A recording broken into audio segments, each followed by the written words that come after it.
Ano po ba yung Commission on Audit? Ito po ay independent constitutional body. Bakit kami po ang gumagawa? Tanungin po natin. Sa Lunes po, ako po ay mag-a-attend ng hearing po, ipagpapatuloy po yata ang pagdinig tungkol sa bagay na ito. Pipilitin kong pumunta ron.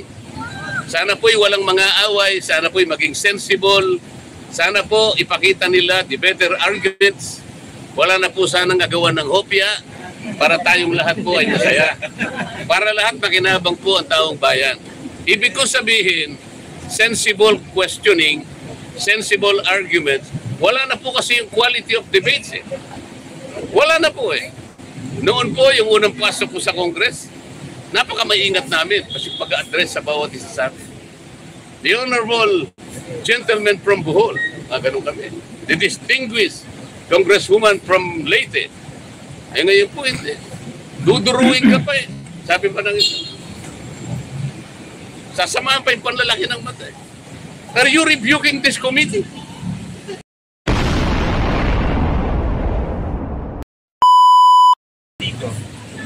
Ako? Nang dito umuulan na, baka tayo magkasakit ha. Ano? Anong next move po ni VP Sara after dito sa Plenty? Hindi ko po alam kung anong gagawin nila, pero sa tingin ko dahil may mga legal advisors naman po nila, pinakamaganda siguro ay petition should be filed in the courts of law para po malaman na natin kung tama po itong nangyayari. Sa akin palagay po kasi hindi na po tama. Yung processes and procedures so far taken by the House of Representatives are highly irregular. May motion kayong gagawin sa Congress? Meron namang hearing sa Monday. I think I will attend kahit na masama ang loob ko sapagkat ayaw ko nakikipag-away sana eh. Nakita nyo naman, nung una akong umattend doon, nagre-raise lang ako ng mga issues about procedures. Sabi ng chairman, hindi na raw ako member. As member, hindi na raw ako pwedeng mag-raise ng procedural issues. Saan ka naman nakakitang ganon? I am still, and the last time I checked, I am still an elected member of the House of Representatives. At dahil nga, member ako ng House of Representatives, kahit anong komite yun, kaya sabihin nilang hindi ako member, pwede ako magsalita at mag-participate. Kung pipigilan nila ako, di ba nyo naiintindihan kung anong classic procedure, kung anong classic tuntunin na ang meron kami? Pang 17 taong ko na sa Congress, ngayon ko lang po nakita ang mga pangyayaring ito. Nalulungkot po ako, nagdaramdam ako, nai-stress ako kung bakit nangyari ito. Ito lamang pagdinig na ito in aid of legislation. Kayo po na nasa media, alam kong nalalaman na ninyo, hindi na po in aid of legislation. Kung totoo po, na isinasaalang-alang namin yung paggasta at kailangan po natin busisiin. Tama naman po yun. Lahat tayo katungkulan natin maging transparent, maging accountable. Ang tanong, ang House of Representatives po ba ang gaganap sa tungkulin ng Commission on Audit? Pagka gano'n, tanggalin na po natin ang COA sapagkat sila na po ang nag-audit. Wala po sa tungkulin namin ang mag-audit. Kung sasabihin nila, hindi kami nag-audit. Ang ginagawa namin is investigation in aid of legislation. Okay, kung yun ang ating objective, bakit isa lang inimbestigan natin? Ilang opisina ba ang merong confidential fund sa palagay nyo? May idea ba kayo? NGAs na lang, National Government Agencies. Ilan ba karami ang National Government Agencies? Palagay mo na lang 500. Okay? At yung kalahati nun, binigyan ng confidential fund. 250 yun. LGU, sila ng LGUs. Mga mayors and gobernador. Palagay mo lang 1,000. Kalahati nun, 500. O di 750 na yun. What about the GOCCs? Government-owned and controlled corporations. Mga 300 yan. Kalahati na lang. 450. O palagay mo lang 1,000 na lang ang nabigyan na ahensya ng gobyerno. Bakit? Bakit Office of the Vice President lang? Wala pong nagtataka sa atin kung bakit ang pinipilit na isolate lang, ang pinipilit na gisain lang, Office of the Vice President. At saka yung DepEd na kung saan ay naglingkod siya, bilang secretary. Paano po yung iba? In aid of legislation po ba ito? O in aid of persecution? Kaya yun na pong mag-conclude eh. Ang linaw po nito eh. Hindi na po tayo dapat gumamit ng calculator eh. Wala na pong computer na. Hindi nyo pa kayang i-memorize ito. Why are we isolating the office of the Vice President kung confidential fund? Ano po ba yung Commission on Audit? Ito po ay independent constitutional body. Bakit kami po ang gumagawa? Tanungin po natin. Sa Lunes po, ako po ay mag-a-attend ng hearing po, ipagpapatuloy po yata ang pagdinig tungkol sa bagay na ito. Pipilitin kong pumunta ron. Sana po'y walang mga away, sana po'y maging sensible, sana po ipakita nila the better arguments. Wala na po sanang gagawa ng hopya para tayong lahat po ay masaya. Para lahat makinabang po ang taong bayan. Ibig ko sabihin, sensible questioning, sensible arguments, wala na po kasi yung quality of debates eh. Wala na po eh. Noon po, yung unang pasok po sa Congress, napaka-maingat namin kasi pag-address sa bawat isa sa amin. The Honorable Gentleman from Bohol, ganun kami. The Distinguished Congresswoman from Leyte. Ay ngayon po hindi. Duduruin ka pa eh. Sabi pa ng isa. Sasamahan pa yung panlalaki ng mata eh. Are you rebuking this committee? Nakita po kayo ng ganun. Nakakita na po kayo ng ganun. Ngayon ko lang po nakita, ewan ko po sa inyo, sa dami po ninyo, kung hindi po nyo nakikita ang nangyayari. Hindi po namin trabaho ang mag-audit. Yun pong audit observation memo o kaya notice of disallowance. By their very nature, ito po'y confidential. Confidential po eh. Bakit po ang House of Representatives kukunin nila po yung mga dokumento at sila mismo ang gagawa ng gawain ng COA? Ang ibig bang sabihin, gagawa po ba sila ng batas para i-abolish na po ang COA? Hindi po nila magagawa yun. Para ma-abolish mo ang COA, i-amend mo yung saligang batas. Nakakaintindihan po tayo? O, tanong po, ako na lang po nagsasalita. Tanong po. Bakit hindi pa po mapakulong si Franz Castro? Convicted na po siya, di ba? Criminal na siya. Kasi naman, hindi pa final na nag-executory. RTC lang po ang nagpakulong. Ang nag-charge sa kanya, kung na-convict siya, ngunit meron po tayong mga appeals. Pwede siguro po nag-appeal sa Court of Appeals. O sakasakali pong ma-confirm naman ng Court of Appeals yun, ma-affirm, pupunta pa po siya sa Korte Suprema. Ang Korte Suprema lang po ang final and executory arbiter. At pagkatapos po nun, kung sakasakali na i-affirm ng Korte Suprema yung naging hatol ng mga hukuman sa kanya, doon pa lang po siya makukulong. Hindi ba ito insulto sa mga abogado na hindi siya abogado, convicted pa siya, siya hindi nakukulong, siya ang nagpakulong sa isang abogado? Na actually, nakaka-insulto doon sa paraan na sinasabi niya, itong abogadong ipinakulong nila, ang sabi nila, obstruction of procedures.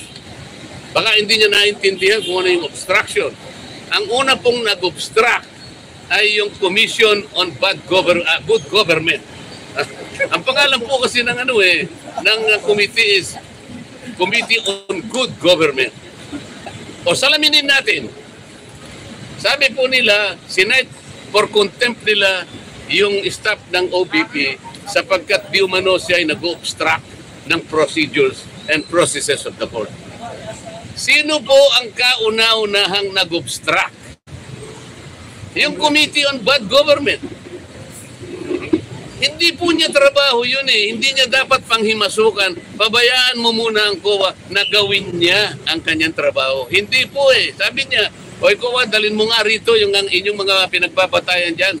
Siguro ang babagal nyo, kami na ang gagawa niyan. Ang tanong, gawain ba ng Congress ang mag-audit? Eh sabi ko nga po sa kanya, sa magitan ng isang programa ko kahapon, palagay ko dapat mungkahi sa kanya, mag-resign na muna siya na member ng Congress at kung sakali pong siya'y tatanggapin na COA auditor, at saka po siya mag-audit. Yun po, tatanggapin ko yun kung sakasakali na siya po ay i-hire ng COA at nakita na pinakamagaling mag-audit, okay na po sa akin yun. Pero huwag ka muna maging congresswoman. Mag-auditor ka na lang muna. Para po yung gawain natin nasa mandato. Yun lang po yung gusto kong ipaliwanag sa inyong lahat. Sir, questions? Marco, sa pagbisita ni VP Sara, meron po ba kayo nakita ng paglabag? Doon sa... Saan pagbisita? Pagbisita ni VP Sara kay Zulaika doon sa house po. Yung pag-stay niya doon sa opisina ng kanyang kapatid. Wala akong makitang paglabag doon sapagkat kung kami nga, pwedeng matulog sa opisina na. Ako pwede ko matulog sa opisina ko kung sakaling alanganin na may pagkakataon kasing hindi na ako makauwi kasi masyadong sigido na yung panahon. Doon na lang muna ako sa aking opisina. Ngayon kung halimbawa binisita ng pangalawang Pangulo ang kanyang staff na nakakulong. Alam mo, galing Pilipino yun eh. Staff niya yun eh. Kung ako parang sumakit na yung loob ko sa nangyari sapagkat itong abogado, sinasabi niya lang, nakita ko kasi yung ibang bahagi ng proceeding. Parang ang pinagtuunan nila ng pansin, yung pagsulat niya sa COA na sinasabi niya, dapat kayong magpakadalos-dalos, wag muna ninyo silang bigyan ng dokumento sapagkat hindi pa conclusive yung audit observation memo. Totoo naman yun eh. Hindi po conclusive yun. Appealable, hindi final yun. Contestable po lahat yun. Ngayon, ginagawa lang ang tungkulin niya bilang isang abogada. Yun ang pagkakaintindi niya. Maski ako gagawin ko yun eh. Bakit niyo bibigyan sila ng dokumento para silang umako sa gagawin namin, ginagawa pa lang namin ang tungkulin namin. Halimbawa po sa isang nagluluto. Nagluluto pa lang po ako eh. May nakialam na po, sabi niya gano'n, bigay mo nga sa akin yung sandok na yan. Teka muna po paano? Bigay mo nga sa akin yung ganito. Hindi po kami ang tagaluto rito ba't po kayo nakikialam Kami po ang nasa kusina, kami po ang tagaluto rito. Bakit po kayo nakikialam? Ngayon, sinabi ng abogada, hindi pa po luto yan Niluluto pa lang namin, tsaka niya lang po tikman. Pag naluto rin, tsaka na lang po kayo gumawa ng paraan, i-criticize nyo po kami yung pagkakaluto po hindi tama ang pagkakaluto hindi po niluluto pa lang natin. Yung mga sahogay nilalagay pa lang natin, yung mga sangkap inaayos pa lang natin. Bigla po kayong papasok at manghihimasok, hindi ka mabuting kusinero, ako mas magaling sa iyo. Hindi po Hindi po gawain ulit-ulit sinasabi ko sa inyo. Kung ang pinag-uusapan in aid of legislation, nasaan po ang legislation na kanilang ginagawa? Sir, may naririnig ba kayong impeachment kay VP Sara sa House? Naririnig ko lang, pero alam ko papunta sila ron. Yan pa ang isang kabalintunaan. Yan pa yung isang hindi ko maintindihan. Naghahanap sila, nagmimina ng ebidensya. Kaya nga nila pinagpapatuloy ito. Pero ang tinatanong ko, kung talagang legitimate po ang kanilang ginagawa, kung talagang totohanan, kung talagang para sa bayan, maging accountable tayong lahat. Sa dinami-dami po ng mga ahensya na pinagkalooban ng confidential fund, bakit po nag-iisa lang? Bakit po pa ikot-ikot kayo sa nag-iisang ahensya? Wala na po ba kayong pakialam doon sa iba? Anong klaseng gawain ito? Paano tayo makakagawa ng isang matibay, ng isang katanggap-tanggap na investigasyon? Kung sa dinami-dami ng mga ensyang nabigyan ng ganong klaseng pondo, isa lang at tutugisin. Kaya nila ginagawa to para sa impeachment, sir? Tingin nyo? Isa sa paraan, baka sakaling makakuha siya, hindi po ganun nga baligtad po ang nangyari Hindi po kayo ang gagawa niyan. COA po ang magpapatunay kung ang pagkakakasta po ay hindi tama o tama. Kayo po ay walang mandato na ganyan. Yun na po yung pinipilit ko sa kanila. Ang problema, pag ako po ay nagsasalita ng ginto, ina-advise ko po sila, wala naman silang makita o magamit na ibang argumento para sansalain na sinasabi ko that they should provide a better argument. Sabihin nila kung nagkakamali ako, wala naman silang masabi, aagawin na lang yung hopya. Yan lang naman eh. Pero tingin nyo gugulong ang impeachment if ever ipag-i-file? Diyos ko. May numbers ba? Hindi ko alam kung talagang gagawin nila. Hindi ko alam kung gagawin nila. Nagsasayang lang sila. Napakarami pong problema ng bansang ito. Napakaraming problema ng bansang ito. Dahil sa nangyayari, may nakikita ba kayong constitutional crisis? Maaaring mangyari yun. Bakit po? Tingnan po ninyo. Sino po yung kanilang pinagdidiskatahan? Opisina ng Vice President. Nagkataong pangalawang pinakamataas na Pangulo, pinakamataas na opisina sa ating bansa. Bakit po nagkaganito? Kung meron mang nakita, kung meron, bakit hindi hayaan po yung proseso na gumulong? Ba't hindi hayaan yung opisina ng COA na siya magsabi sa atin sapagkat sila'y merong mandato? Kung gusto nyo talagang gugulin ang panahon ninyo sa ganito, tawagin po natin lahat ang mga opisina na pinagkalooban ng confidential fund. Palagay ko, maski si Speaker Martin, merong confidential fund. Thank you, sir. Ang Pangulo, merong confidential fund. Kung last na lang po, Mayor. Sinabi po ni Congressman Pulong Duterte kay Vice President Sara na ikinakahiya niya na miyembro siya ng 19 Congress. Ikaw po bilang congressman, ano po masasabi niyo? Nalapit na ako mapahiya. Nahihiya na nga rin ako eh. Siguro nahalata ninyo eh. Nakakahiya talaga. Hindi ito yung House of Representatives na pinusukan ko noong 2004. Hindi po ganito. Malapit na po akong mag-graduate next year. Ngayon ko pa makikita ang lahat na hindi dapat gawin ng isang institution kagaya ng House of Representatives. Ang House of Representatives po ay isang parliamentary institution. Dito po ginagawa ang lahat ng pagdidebate. Lilitaw po dito yung makatwirang pangangatwiran kung anong argumento ang mabisa.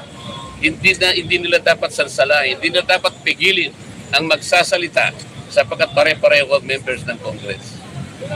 Sir, yung in aid of legislation na hearing, meron na po bang bill na nabasa kayo? Or meron na ba silang plano? Nabasa na ipabasa? Yung meron silang naipasang bill sa extrajudicial killing. Pag-uusapan ba natin yun? Basahin po ninyo, nakakatuwa, nakakahiya. Sapagkat akala niya, kailangan po malaman ninyo kung totoo na in aid of legislation po ito, nakapagpasa na po sila ng panukalang batas October 11, 2024. Ba't ayaw pa nilang tumigil? Pero na pala. So hindi na in aid of legislation, tapos na, di ba? Ang hinahanap nila yung makagawa ng batas tungkol sa EJK. Nagawa na eh. Na-file na October 11, 2024. Ba't ayaw mo tumigil? Meron ka bang gustong gawin siguro? Di ba? Kung ano po masasabi niyo sa sinabi po ni Vice President Sara Duterte na ang gobyerno na ito ay walang pagsusunod. It is nothing. Ginandito po. Wala akong magagawa kung yan ang sentimiento ng Vice President. Nasa kanya yon. At lahat naman ng tao ay pwedeng magpahayag ng kanyang opinion. Hindi ko kayang agawin sa kanya yung opinion na yun. Lahat po tayo merong sarili-sariling opinion. May karapatan tayo na magsabi kung anong nararamdaman ng bawat isang Pilipino sa kanyang pamahalaan. Thank you po. Okay. Thank you.